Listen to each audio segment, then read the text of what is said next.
এটাই তোর ওই হাত না শয়তান, যার দ্বারা তুই পাঞ্চালি কেস ধরে টেনেছিলি? হ্যাঁ,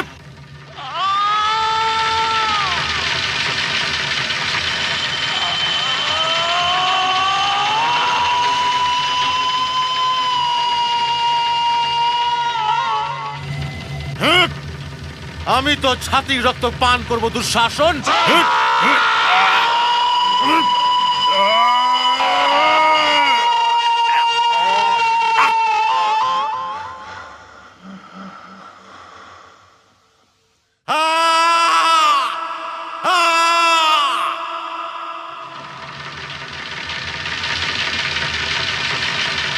তুমি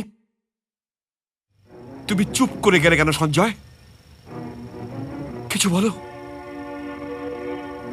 ভীম এমন কি করেছে বলো সঞ্জয়, বলো বলো। আমার পুত্রের বীর গতি প্রাপ্ত হবার পরেও আমি তোমার নরেশ সঞ্জয়, আদেশের পালন করো।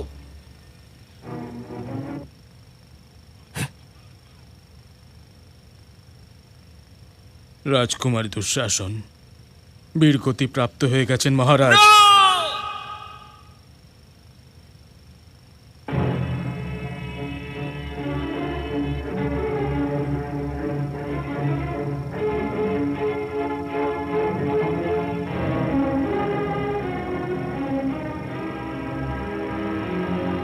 তুমি কিছু লুকোচ্ছ সঞ্জয়, বলো ভীম কি করেছে? উনি দুঃশাসনের ছাতির রক্ত পান করেছেন মহারাজ। তারপর উনি নিজের মুখমণ্ডলের ওপর ওনার রক্ত মেখেছেন। তারপর উনি দুঃশাসনের শবের চতুর্দিকে ওই রকমই নৃত্য করেছেন, যেটা হস্তিনাপুরের রাজকুমাররা অভিমন্যুর শবের চতুর্দিকে করেছিলেন।